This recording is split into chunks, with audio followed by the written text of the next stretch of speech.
All right, so everybody, look me in the eyes and bear with me, all right? Because this one's a roller coaster. What we are looking at here is a 3 versus 3 tournament, not quite conquest, but a little bit conquest. All right, bear with me. So each team has brought 5 decks, and in those decks, they are allowed to overlap each region one time, but they are not allowed to play the same regional composition twice. For example, you can play Freljord twice, but you can't bring 2 Freljord Shadow Isle decks. Each team has to play each player within the first 3 games, and then for games 4 and 5, if it comes to that, you can play any players that you want, but you can't have the same player play games 4 and 5. So everybody gets to play, one person gets to play once, 2 people get to play twice if you are going to a game 5. Once you win with a deck, your team is not allowed to play it anymore. If you have lost with a deck, any other teammate can go ahead and pick it up. Once you have won with 3 of your decks, then you are declared the winner of the match. And because this is an invitational, they are straight away into the top 8, so this will be a single elimination event. All right, so another aggro deck. It looks okay. What? Okay, wait. What?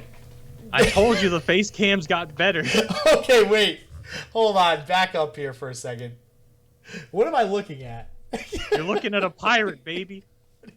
Dude, this is... It's a little disappointing he didn't start off with the pirate aggro, but he's got the Spirit of Bilgewater in him starting off with the aggro deck. Hold on. Can we just cast Korean tournaments from now on?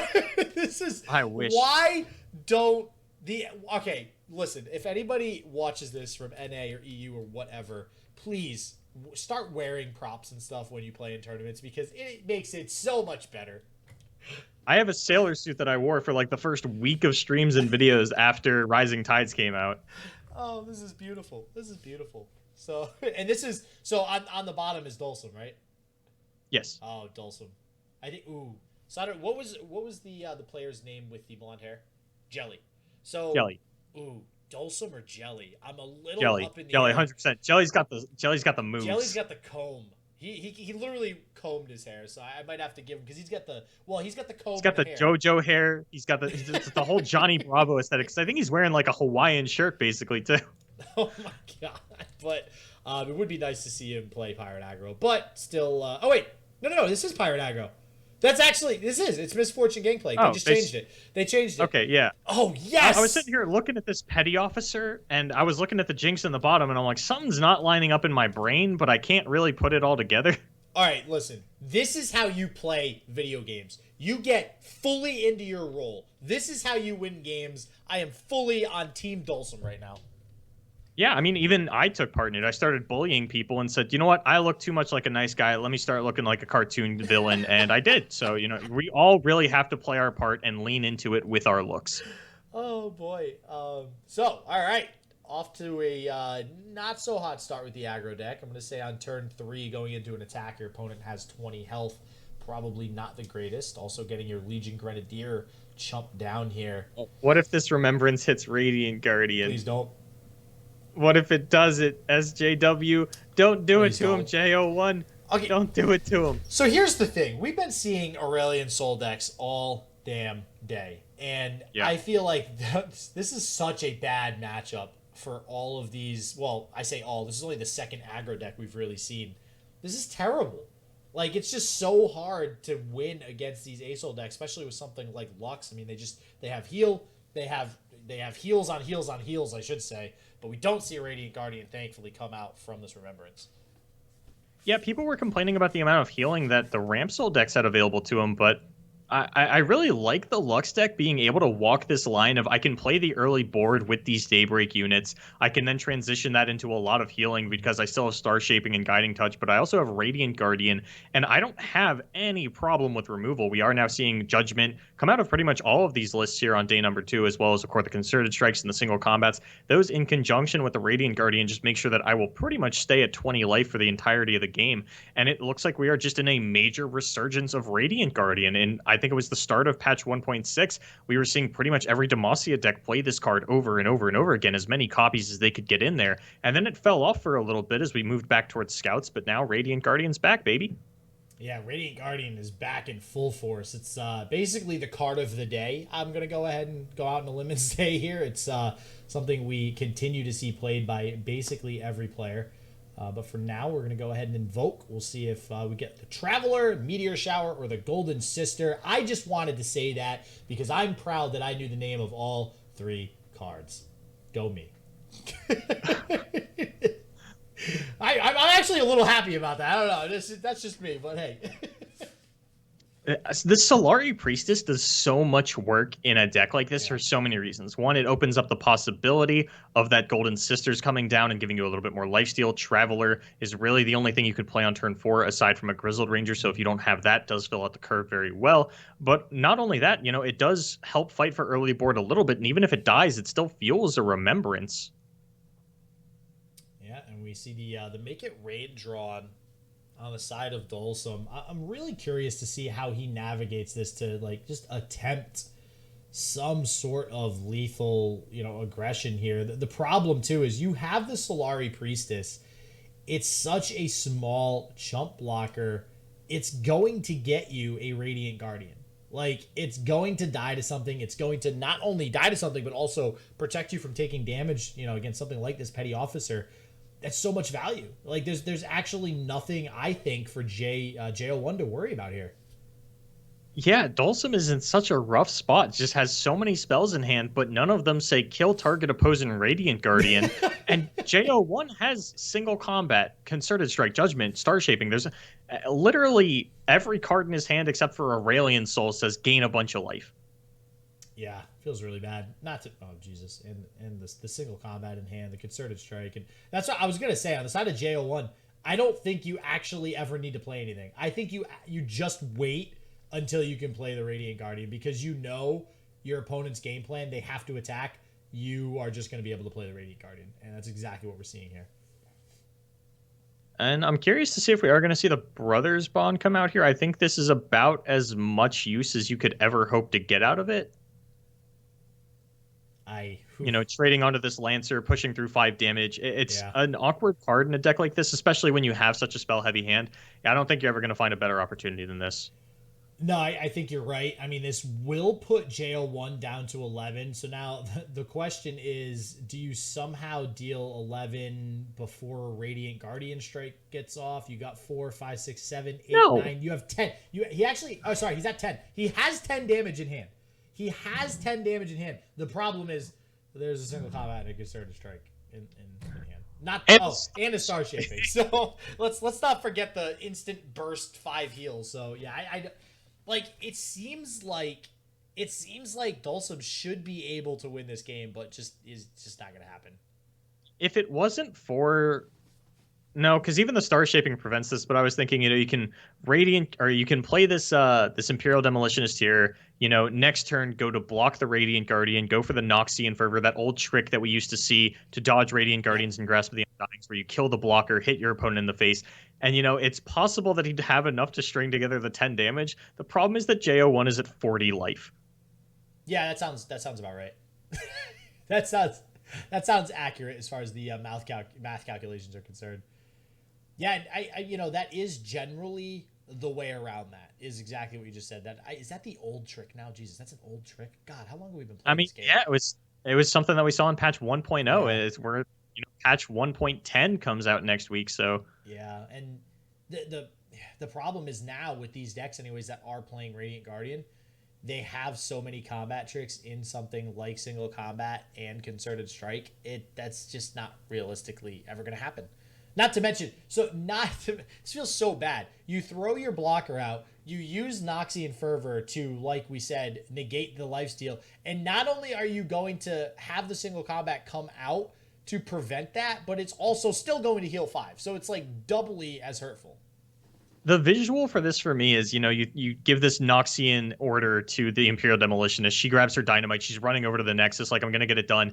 And Radiant Guardian with the single combat just kind of like Scorpion get-overs here back into the battlefield. Oh, man. Yeah, like Urgot's ult. Straight out of the Demolitionist. You're coming back. Yeah. And yeah, that's just game. I mean, you don't actually ever come back from this now. I mean, you're going to get 1 whole damage onto this Radiant Guardian. You're going to go, let's see, 13, 3. So they're going to be at 10. I don't think it's unreasonable. That's what it's negated. If you want to, in response to this decimate, you could even just concerted strike the petty officer. I think that it's a little bit more likely that we go for something like the star shaping. If we even want to play any additional healing this turn, we might just float the spell mana, which I also think is pretty reasonable. It feels so bad as like a burn or an aggro player when you're in this situation because, you look at your hand, you think for a second, and you go, I'm going to make the decision to play this decimate. And then you think to yourself, it doesn't actually matter what I do. I have a fun question for you. With patch 1.10 coming up, of course, they did mention the couple of nerfs that they want to do. Yep. Is it possible that we see a cost increase on Radiant Guardian? Oh. She's come up really big in a lot of metas, and if you change the cost, it also takes her out of the Remembrance pool. Is turn 5 a little bit too early to get a 5/5 tough lifesteal? I don't think she gets an increase in cost, mainly because I think that in order for Remembrance to be a viable card, she needs to be in the card pool. So I think something like going down to 4 attack would make her pretty balanced. I think Remembrance Remembrance only ever really sees play in Lux decks, and I don't think they would stop playing it just because Radiant Guardian's not in the pool anymore. Possibly, yeah. Either way, I just don't think, like, 6 mana then just makes her, I think, bad. Like, she would have to get a full rework. So I think just making her a 4/5 is pretty balanced, and I think, I don't know, it just makes her more, because that way, because it seems like 5/5s can trade with her, and she still lives, and I think that's one of the inherently, like, strong things about her. If she can no longer do that and still has the lifesteal and tough, but just can't kill the unit, I think that just makes her a lot more balanced. And we grab the barrel off the petty officer, saying, look, I don't have 2 damage, I have 3 damage. I can get you down to 11. Oh, man. I see your Radiant Guardian. I raise you a powder keg. Gonna do absolutely nothing here. Whoa. Did you say I don't have 2? Yeah, okay, never mind. That's 3 damage. It's so, and you know what's crazy is how much damage has actually been done on the side of Ddolsam. I probably 25 if this Make It Rain and the Warning Shot come down. Probably more than 20. Oh, definitely more than 20. Like I said, JO1 was sitting at 40 life. Yeah, this feels so bad, and it's like I if there is a no surrender rule, it feels really bad with these aggro decks. I gotta say. I mean, I don't know that there is. I'm kind of just pulling that one out based on what we've seen by how much players are allowed to dirtle without anyone surrendering and the fact that we haven't seen any surrenders this tournament. Do you recall one from the last tournament you casted of this?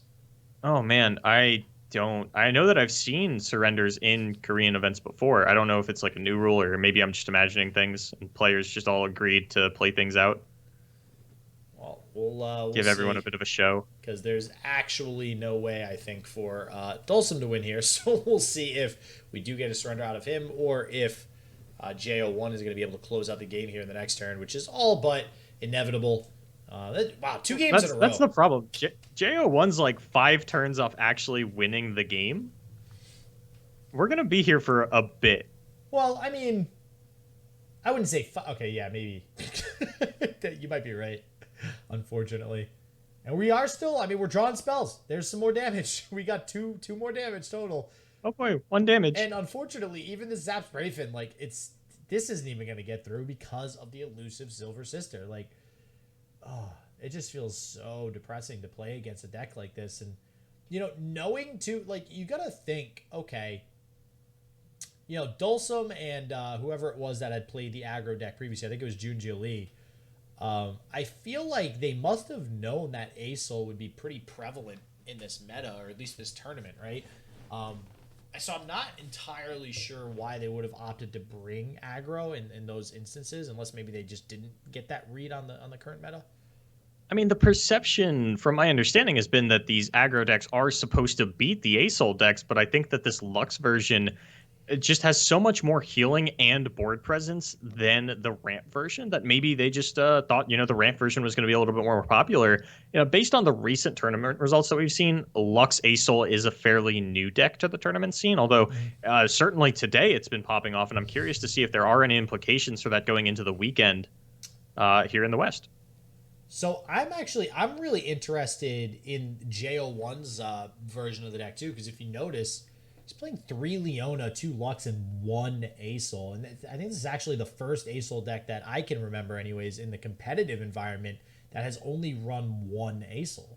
Which seems weird because it's like theoretically kind of the deck's win condition, but I mean, when you think about it, maybe you don't really need multiple Aurelion Souls. Well, that depends. How competitive do you consider Singleton Gauntlet? Okay, well, in that case, I'm not to point fingers, but I have seen some players in their Twitter bio, not like high tournament performers, but just like, you know, people on Twitter that play Runeterra. They'll have their 7-win gauntlets listed amongst their accomplishments. No. Wait, in their Twitter bio? Yeah. Oh wow, that's I can't say that I've ever done that. I mean, it is a lot of the Twitter bio is not long. That's a pretty big commitment to throw in there. That's it. That does seem like a pretty big. All right. Whoa. Hold on though. Changing the subject quick. We got some action. Does Gangplank win the game? Does Gangplank win the game? At least Ddolsam drew the card that he was able to dress up as. That's what matters here. That is a good point. I think I think what I would do if I was Ddolsam, he needs a feather. Because doesn't Gangplank's hat have a big feather in it?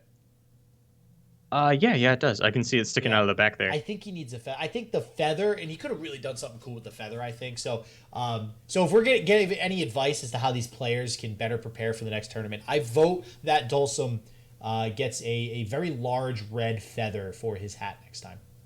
See, I was going to go the other direction and recommend that he leave the pirate aggro at home next time. But then he can't dress up as a pirate. He has to dress up as whatever else it is.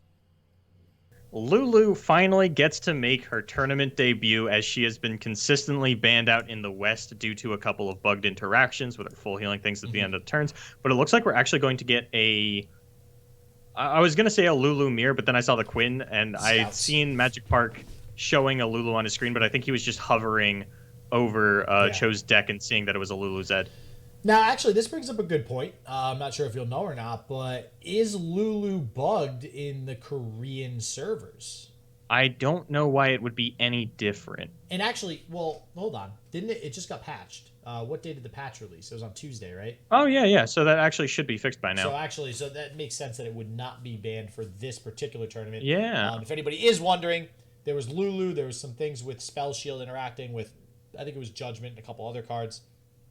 Possession. It now works properly since the patch. Ideally. Although there was one card I think they forgot, and it was because like nobody plays it. Actually, maybe it was Possession. I forget which card it was. There's one card I think that was not fixed that I think is probably going to wait until the next patch. But Lulu, for the time being, is fixed. All right, so we've got sort of the ideal hand out of Cho, I would say, with the Flower Child into, a supporter on turn 2 into that Lulu. Should be able to get a lot done. The problem is, of course, this Fleet Feather Tracker on the side of Magic Park is going to be able to pair that with the War Chef. Does mean that unless you support the Flower Child this turn, it will just get gobbled up by that Fleet Feather Tracker for free. Yeah, and I'm actually very curious to see how this matchup goes, because both decks are obviously trying to do very similar things. The Flower Child and the War Chef, and just kind of take that for what it is. And, we don't even necessarily have to see the Flower Child block, as now the War Chef is in range to actually die to the Fleet Feather. Ooh, and the Zed is drawn, so we'll see if the Zed is going to have an impact early on here. I mean, it is drawn on curve as well, so we have it on turn 3. Yeah, and also Misfortune drawn on curve on the side of Magic Park here. So both players drawing really nicely into their curves, have all the tools that they generally want to have in their opening hands. We'll see, I guess, just which one's stronger in this matchup, right? I really like the Misfortune here, just being able to actually hold on to your Fleet Feather Tracker and pick off your opponent's War Chef, so Magic Park is going to throw that one down. And now what is going to be the response out of Cho? I mean, you really... there's only one answer, and the answer is pass. Because if you do anything else, it's dying to a Fleet Feather Tracker, and you do not want to lose your Lulu or Zed to that. Yeah. Zed is definitely a high priority card that you want to keep right now. It's going to trade really nicely with their board. I mean, even if your opponent trades down and kills your Zed, they might trade with a clone as well. And that's really what you want to try to go for there. And that's kind of the problem, though. I mean, if Magic does decide when the Zed does drop to just take the clone hit, but then block down the Zed with something, that might end up being a problem. Right now, there's nothing that will be able to block the Zed successfully and kill it. So we'll see if he's able to get a little bit of a bigger unit down. So with the way that Magic Park has actually gone for this turn, I think I like playing the Young Witch on the side of Cho. Maybe you could even play the Zed this turn and then go for double Young Witch next turn. But I think that Young Witch is going to be better than Lulu in terms of actually giving this War Chef value for trading, because then you can go ahead and buff up the Zed with the War Chef, buff up the War Chef with the Young Witch, give it first strike so that it can, just run into that misfortune or anything that your opponent plays in order to block it out. You'll still have a 4/3 Zed coming in that is threatening. Your opponent's going to have to block one of those. And overall, I really like Cho's position so far. Yeah, I got to agree. And that's why Young Witch is so good. When this card first came out, I think it was underestimated how good that whole rush type effect is, because obviously that's a card that we don't see a lot. If you guys aren't familiar with it. It is a fast one. Actually, is it burst or fast? That's how little I've played that card. Rush is burst or fast speed? Rush? Oh, Rush is burst. Burst. Okay, yeah. So it's a 1-cost burst spell that's +1 attack, and then also gives that unit quick attack, and it's basically what Young Witch does. But taking the open attack here with the Zed, what are you worried about as far as development on the side of Magic Park that you would take an open attack? I don't know, but you're about to get blasted by this Ranger's Resolve. Yeah, it just feels really bad. Gonna have to. I mean, it's always kind of weird because it's like, do you use the Living Shadow to save the Zed, or do you just play the next Zed? I'm pretty sure you pretty much always just play the next Zed. Yeah, because the damage onto the Misfortune is really the only difference maker in that scenario, and I don't think it really matters because the Resolve is going to leave at the end of the turn anyways. This is why I liked the Young Witch play, though. We would have had a 3-attack War Chef going in. That could have gotten blocked out by the MF with a Ranger's Resolve, but the War Chef would have been safe to buff up the Zed at that point. It would have had 4-attack. You wouldn't have had to worry about this Resolve. You do stop the Grizzled Ranger development on your opponent's side, and I think you were really just thinking, okay, if my opponent plays a Grizzled Ranger, they're not going to be too upset about blocking my Zed with that and losing that. Instead, I want to get a higher priority unit out of my opponent and force a block onto either this Misfortune or this War Chef. The Ranger's Resolve top deck does just kind of make this play look a little bit silly on the side of Cho, who is going to have to let this go. The Misfortune's going to live, and he doesn't really have good follow-up for the turn. Yeah, I'm not really a fan of that whole sequence of plays there. I mean, it was looking really good for him with the Young Witches. I don't see any reason, especially in this particular matchup where it's basically Demacia versus Demacia, I don't think there's any reason to not develop. Like, I think you always want to develop, especially pre-turn 5, because everything your opponent, for the most part, is going to have health that's lower than the attack of your units with quick attack. Especially if you're buffing the Zed up something like 4, which would have been relevant to get through that tough that we just saw there. And I mean, even just thinking about it logically, if Magic Park had any kind of defensive spell like the Riposte or the Ranger's Resolve, and you only went in with that Zed, even if you're Zed leveled, you're setting up your opponent to a turn where you weren't actually pressuring the life total that much. If you had hit, your opponent goes down to 10, but then you're putting them in a situation where they get to develop Quinn Misfortune. Yeah, and here's the Quinn, and the Misfortune already down, still alive from previously, and this is going to be rough, especially because the attack token is on the side of Magic. So I feel like I'm talking about like Magic Johnson or something because I keep saying Magic. Not that that's a bad thing. Magic Johnson, great basketball player. So, but yeah, I mean, the attack token on the side of Magic going to already get 2 of these attacks off here with one of these scout units, whether it be the Quinn or the Valor, and then follow up with an additional attack. And looking at this handout of Cho, I don't think this Relentless Pursuit ever gets to get played at this point. I don't think you're ever going to have control of the board. And that's one of the problems that I have with these aggressive supporter decks is the stats on your units are actually extremely weak. Something like the Misfortune alongside some challengers is going to get to absolutely destroy your board over and over and over again. Yeah, and I got to go back to that turn where the double Young Witch just wasn't played. Like, this deck is not a defensive deck. It's not what it does. You play aggressively. And when your opponent doesn't have AoE or like just removal in general to get to the late game, you flop your hand on the field, you play all the units that equal the mana that you have, and you attack. And that's like general basic Demacia knowledge. Like, that's what you do. And it's just not the route that Cho ended up taking here. Has these 2 Young Witches stuck in hand. And honestly, Like, let's say all of his other units die. Young Witch is useless at that point. It's a 1/1 elusive. Doesn't do anything.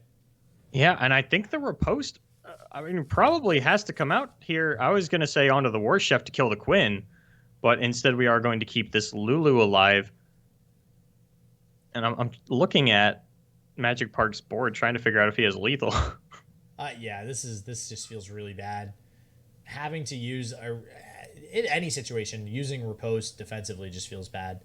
I think this Young Witch prevents lethal on the attack, but just barely. Yeah, it's very, very close. And then now, wait, does Misfortune level? No, she's going to be at 3 out of 4 after all this. Okay. Opting to take the Misfortune in for the attack, though, I'm surprised. Everything has 1 HP. Yeah. Oh, everything does have 1 HP. Okay, yeah. So nothing is actually going to be able to block down this Misfortune, and he does just have to offer up everything in the attack. And that's why, that riposte felt doubly as bad, right? Like, you're playing the riposte, but your opponent has the follow-up attack. Your Lulu's going to be at 1 health regardless. Yeah, and we're going to see the War Chef as the sacrifice. It will still be lethal if you go ahead and block this way, as your opponent is still representing 9 damage. You do have to block 2 things. That's why the Young Witch came out, because of this War Chef. So, I mean, we've got Zed Relentless Pursuit next turn. Even if your opponent lets all that go, it's not lethal. Well, if they let the Zed and the Relentless Pursuit go without a fight, it's lethal. But I don't think there's a universe where that happens, since your opponent still is going to have 4 units as well as any development that they have in hand. Yeah, I mean, there is this small probability that, Cho can get some sort of offense going on the next turn. But I'm trying to think, what could Cho possibly be playing that would just be like a really high power card to get him out of this situation. And I don't think there is anything that would, be played in a Lulu Zed deck that's going to get him out of the situation. It's all aggressive stuff. And that's why, we've talked about this before with strategies in general too. Like, you've got to go all in on a strategy. You can't play defensively if your strategy is go face. Like, you just can't, because it's just going to detract from your win condition. Especially when there were so many blowout cards on the side of Magic Park. Just that turn 4 really not going the way of Cho. Loses his Zed to the Rangers Resolve. Sure, Magic doesn't get to develop anything else, but he already had the board based on that one defensive spell. Mm-hmm. It just could have gone for a little bit more development. I think we would have been looking at a completely different game here. But now I don't think there's anything that Cho is going to be able to draw to dig themselves out of this hole. Even something like a Genevieve Elmheart, if it is in the deck, I don't think is going to be enough. And we don't see a lot of that either. Actually, sorry, in the Lulu decks we do.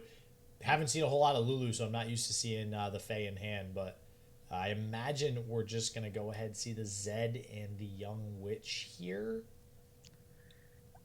Yeah, probably, but I mean, I think the game just ends this turn now, because the Relentless Pursuit is on the side of Magic Park, and this Misfortune will level off of that. Yep, and that's going to be the 3 damage, and there's obviously no heal in a deck like this. Just going to go ahead, drop that Zed. Imagine we'll see probably a Grizzled Ranger hit the board. You could even go Fleet Feather, Grizzled Ranger, and still have the Relentless Pursuit mana. Actually playing the Relentless Pursuit first here. Yeah, I mean, the first attack is going to level the MF, so I feel like you don't really need to play Doesn't fancy. matter. You can just go in with that Quinn attack, and that'll immediately end the game with the leveled Misfortune. Yeah, and I think this is what I'm talking about. You would surrender here, right? Cho, you blink twice if you can't surrender? Yeah, right? Are you being held hostage? What's going on? He shook his head no when you asked if he was being held hostage. That sounds like a yes to me. Yeah, right? They just paid him to do that. Yeah, this is... Yeah, as soon as Magic Park gets his hand on a priority sequence, the game is gonna... You can even just let this go. It doesn't matter.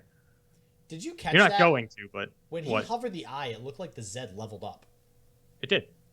Because the sequence will end with Zed leveling. Oh, because the eye assumes no blockers? Yeah. Okay, gotcha. Well, there definitely will be blockers. Or maybe not even. 4, 8, 9, 10. You don't even have to block this. It really doesn't matter. I figure you might as well. Just to prevent this, if by some miracle, if there's like a single combat or something down under your Misfortune, to make things a little bit more awkward, you might as well, save yourself a little bit of a headache. Well, yeah, there's the Cithria block. I feel like you block the Lulu just for the sake of killing it, though. I mean, I guess you don't want the Zed to level, but again, not going to matter. The attack with the effect will go ahead and seal the deal. As we've said in the past, a leveled Misfortune is usually a good way to victory. Magic, what's taking so long? Just going with the Quinn. Thank you. Hit Press the A OK. button and the space bar. Do it. You know you wanna.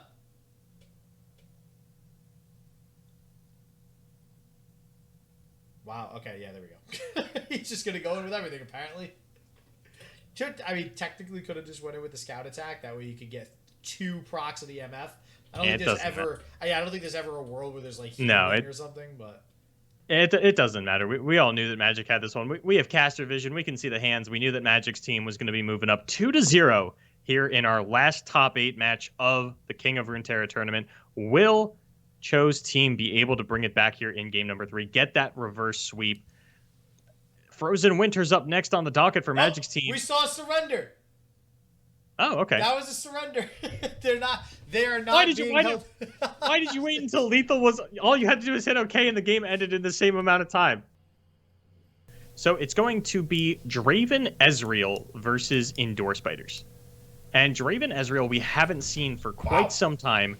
It has overwhelmingly been Swain Ezreal when we've actually seen the Piltovers on Noxus Ezreal decks. So I'm a little curious to see what actually brought them back to the Draven this time around. Maybe just thinking that the utility was a little bit better. People don't really deal with that aggressive option super well. Maybe the Swain's a little bit too late game. So we're going to see the Draven instead, and then we're going to actually see 2 Wraith Callers kept on the side of Neukkim.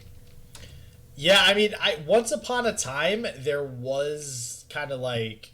There was a reason to play Noxus Ezreal with Draven, and it was like really fast. I think it was one of the faster ways to play Ezreal and just quickly get the Ezreal, quickly get the burst spells you need in hand, and then just go off as early as possible. But lately, it's just not been nearly as strong of an Ezreal deck in comparison to all the other 70,000 ways that you can play Ezreal nowadays. I think Demacia is the only region that we haven't seen sort of represent Ezreal in a tournament before, at least to like a top cut finish. Wait, what tournament did you just say? I said I don't think we've ever seen Ezreal finish a tournament in the top 8 with Demacia. I think every other region has had success with Ezreal in the past. I see what you're saying. Besides Demacia. Yeah, I think Demacia is actually the only deck that has not ever played Ezreal. I mean, I'm sure people have tried it. But, yeah, I think it was like the first day after I noted, I was like, hey, I don't think we've ever seen a Demacia Ezreal deck, and please don't try this at home. And then like the next day, someone tried it, and I think like entered a tournament with it. Didn't do super hot, but I think they were playing like Lux Ezreal. Yeah, something to note with the They Who Endure decks too. I've noticed a lot more people going to a just Kalista type build.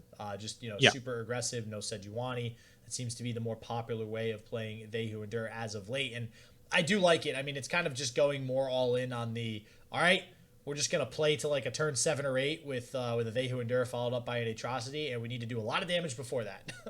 I'm not sure what happened that everybody overwhelmingly swapped over to this Mono Callista 2 Wraith Caller. Endure is the only Freljord card version of the deck, but everyone's playing the exact same list, no variation amongst the players. And I thought we'd still see some people that are really on that Neverglade Collector Sejuani build, but it's just not the case so far. I'm going to go out on a limb and say Stalking Shadows has something to do with it. I feel like that in general just, it makes you want to build more aggressively. And Sejuani can be aggressive. I mean, she has Overwhelm, but it's just not a super aggressive. Yeah, no, I can definitely understand that. It does feel a little weird here that we kept double Wraith Caller, but we're actually going for the Blighted Caretaker on 3. But that just kind of is what it is. As I had mentioned, this is what I was talking about a lot yesterday, where the Endure early game can feel a little awkward because it's actually so long before you get to hit your opponent with that leveled Callista. Especially if you have the attack token on 5, sometimes you're not actually hitting them with the leveled one until turn 7 because you want to play the Caretaker on the attack turn. So that comes out turn 5 because Callista came out on 3. All of a sudden, it can be a really long time before you're actually hitting your opponent with that leveled up Callista that's historically not summoning a super strong unit. Now, I'm thinking we get a Static Shock and a Whirling Death here, which would feel really, really good. We'll see what the axe is for. The axe is to level the Draven. Ah, gotcha. Is this will only be the first or second one? Well, so the Whirling Death will count as a strike, and Oh, then that's the right. That's Sapling right. will count as a strike. Yeah, so we are going to see Okay, the gotcha. Glimpse Beyond come out, and now I could see a Static Shock down onto the non-Dravened up Sapling. Maybe even throw it onto the Sapling that's hitting Draven. It'd feel kind of weird because you did already commit the Axe. I think you would at least like to get halfway leveled up for your trouble. Yeah, I imagine we see the Static Shock come down on the non-Draven Sapling and then the Blighted Caretaker. But this just seems like a really good trade. Unfortunately, though, the Glimpse Beyond going to come out and get some value out of that Callista before it dies. Now we see the Static Shock. Yep. So also going to prevent this Glimpse Beyond preventing that Draven level up too, though. So this it's actually doing a lot of work. This one Glimpse Beyond here, not just drawing 2 cards, but just preventing a lot of what Frozen was trying to do here. So awkwardly enough, would it have been? Is there ever a universe where it's correct to actually take the damage so that the Callista dies before it is leveled, and then Static Shock after combat? I don't think so because I think you. Oh wait, I don't know. I'm gonna go. I'm gonna go on a limb and say no. It's not ever right, but because now Neukkim has that leveled Callista in hand, is going to present a pretty big threat on the following turn. And I'm not seeing anything in Frozen Winter's hand that really pairs well into that. Maybe you're not respecting it because they're, you have so many options to remove this between the Arachnoid Sentry into the Flock or the Thermogenic Beam. Maybe you're just thinking I can handle it, but she doesn't actually have an answer available. All right, so this Draven, though, at only 1 mana, that was a really quick Wraithcaller. I mean, this Draven just has free reign to just come in for an attack now. So that seems interesting to me. I wouldn't be surprised if we see an Axe discarded as well to just go ahead and level the Draven. I mean, if anything, I would love to see the Draven level animation. But, yeah, looks like we are going to see the Axe come out. And this is a pretty free attack. That's why I was a little surprised to see the Wraithcaller come down so quickly. You had the Unspeakable Horror to just very easily kill this Draven if needed, but now it just gets a free level up and crucially puts it out of range from being killed by Unspeakable Horror. Yeah, I thought that Callista Unspeakable wasn't the most unreasonable turn you could have thrown out here. Maybe you were just worried about losing the Callista to something like a Thermogenic Beam. And, it is reasonable to try and get Frozen Winter down below 4 mana before you throw that out, but at the end of the day, it is an Ezreal deck. I know it doesn't look like it based on what's on board with the level Draven, which is something we've seen aggro decks even struggle to do, but, it is still a reactive deck at its core. Yeah, and I really am curious to see where this goes. Hold on, though. There is a Captain Farron in hand? Yeah. Needed a little bit of an extra bit of finisher. The Ezreal not quite enough, apparently, these days. Do need Captain Farron to come in and kind I don't know about that. Smack everyone down. I mean, sure, a 5 mana deal 6 feels good, I guess. You guess. I don't know, though. I mean, do you need Captain Farron in the same? Because the old iterations of Draven Ezreal did not ever go anywhere near Captain Farron. Well, that's because Captain Farron didn't do what he did now. Yeah, it was different, but I don't know. It just feels a clunky. lot different. Feels a little clunky nowadays, but we'll see. I mean so Swain Ezreal does play Leviathan, so you're not, super unused to playing these extra big guys in your Ezreal deck, and this isn't really a deck that's going to 20-0 you with Ezreal. It is a little bit more aggressive, so I think having those decimates available, especially since now they're representing 6 damage if the Ezreal is on board, I can get behind it, but I also do just really like Farron. Yeah, Farron in general is just a good card now. And I that is one of the differences, I think, from the older version of Draven Ezreal as well, where I think the older version just wanted to stall the game out. This version, like you said, a little bit more aggressive, wants to actually go in, try to deal a little bit of damage. Not really doing too well with that now. His opponent still at 19 health, with Frozen actually being at 14, and we do see an Atrocity in the hand of Neukkim, so we'll see if we get, They Who Endure drawn off one of these Stalking Shadows. Oh, okay, we are going to fire it off. Had me puzzled for a second there. Are going to grab the Endure, get that off the top of the deck. Does mean that the Wraithcaller is all but guaranteed good to come through. And let's see what these attacks look like. Do we ever Atrocity this Ezreal? I feel like the answer is a big fat no. Your opponent has so much mana to go ahead and try and remove things. Yeah. Yeah, this Ezreal feels really good right now, too. Gonna get some damage through, get some free Mystic Shots. You have plenty of mana to throw down these Mystic Shots as well. I was going to say it feels really good always to draw They Who Endure with Stalking Shadows, and that obviously felt amazing on the side of Neukkim, but he's in kind of a tough spot here now. This Draven will get a good trade. The Ezreal's getting a good Nexus Strike in for a Mystic Shot. Like, this is a tough spot for Neukkim. Yeah, we get to see a Mystic Shot to kill off one of these Mithrates. We could probably even follow that up with Thermogenic Beam onto the Callista. These Endors not quite big enough to end the game on their own just yet, even after all is said and done. If we do see the Mystic Shot into Thermo, those are going to be 10/10s. And, you can get it done with an attack into the Atrocity. But, if you play it, I get to Mystic Shot it. You go for the attack. I go for the Noxian Guillotine. You throw out the Atrocity. I'm still living at 4 life. And Ezreal is looking like it's about halfway leveled now, if that's right. We'll see after this. I think this Thermo Beam actually puts the Ezreal at 5, maybe? Or no, that might have been the 4th. It's either 4 or 5. And we'll see if Neukkim has a follow-up to that. I imagine he'll just go ahead and bank the 2 spell mana going into turn 8 here. He has the They Who Endures, so he'll be able to drop next turn and just take an attack there. And crucially, with the Ephemeral, because I know I have definitely made this mistake before, cannot attack with the Ephemeral and then also Atrocity, the Ephemeral They Who Endure. So similar to playing Ezreal Shadow Isles, but that is not an interaction. Do you ever play the Ephemeral Endure here just to set your opponent up for an Atrocity next turn? I didn't think open attacking is where we were going with this.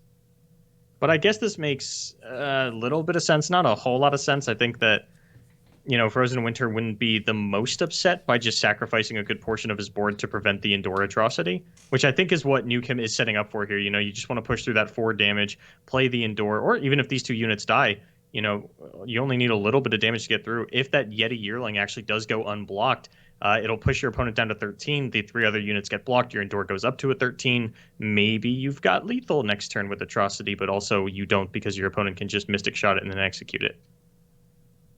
Although that would take some heads-up play on the side of Frozen Winter, who would have to Mystic Shot it this turn before the Atrocity can't come out. Yep. And we'll see if these blocks are going to go ahead and get locked in here. Right now, only going to be 3 damage that goes through. Looks like he's considering... Okay, yep, he's just going to swap those around, swap the Draven around, it looks like, and possibly blocking everything. I do like this. I think you do have to kind of be weary of your life total in a matchup like this with They Who Endure. I mean, at any given moment, that full life total is going to matter. I mean, the They Who Endure could possibly swing and deal that much damage in one shot. An Atrocity on the They Who Endure can also do it in one shot. So you got to kind of try to stay as healthy as possible here. So theoretically, Neukkim still is lethal because your Endure is going to go up to a 13. You have Atrocity on top of the Stalking Shadows, or not the Unspeakable Horror. And then Unspeakable Horror is the one last damage that you would actually need to get it done. Yep. So it's kind of up to Frozen Winter to proactively damage this Endure in order to set it up for the Guillotine next turn. Yeah, and we are, looks like, going to see it come down here. Is there anything... Yeah, he does have the Guillotine. I really wish I knew how many copies of Guillotine he's playing. Is there anything else that we think he might be playing besides Guillotine that could threaten this They Who Endure? Or is it just Guillotine? I'm pretty sure in Piltover's on Noxus it is just going to be Guillotine. I mean, it would take a 13 mana Thermo Beam to take this one out, and of course that's just going to get Atrocity'd. So yeah, at fast speed, at the very minimum, I think it really is just Noxie and Guillotine. But I could see him playing as many as 2 copies of that since it is an Ezreal deck. Yeah, it looks like we are going to set up for the Guillotine. Yeah, I'd have to agree with you with the 2 as well. I mean, it does also provide targets for Ezreal. So if we do see the Guillotine come out on this turn, I think that might be a leveled Ezreal, if not just 1 target away. So curious to see if we see it come out this turn. I don't see why not. We don't want to give Neukkim the ability to kind of play that Atrocity in response to the Guillotine.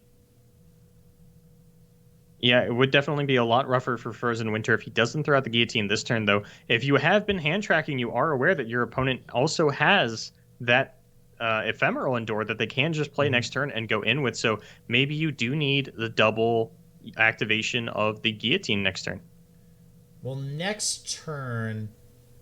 All right, so he can't play the Ephemeral next turn with the Atrocity, one of the mana for it, so it's probably the next attack turn. that the They Who Endure would be played on the side of Neukkim. So we'll see if that's the case once that attack token comes back around.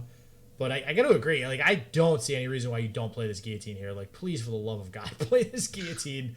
I'll be so disappointed if we don't see it. Because I'm kind of pulling for this Ezreal Draven deck. Like, it's not every day that we see this deck anymore, and I'm very curious to see how it performs. It seems like it's doing a fair job right now of dealing with a pretty common deck in the meta right now in They Who Endure.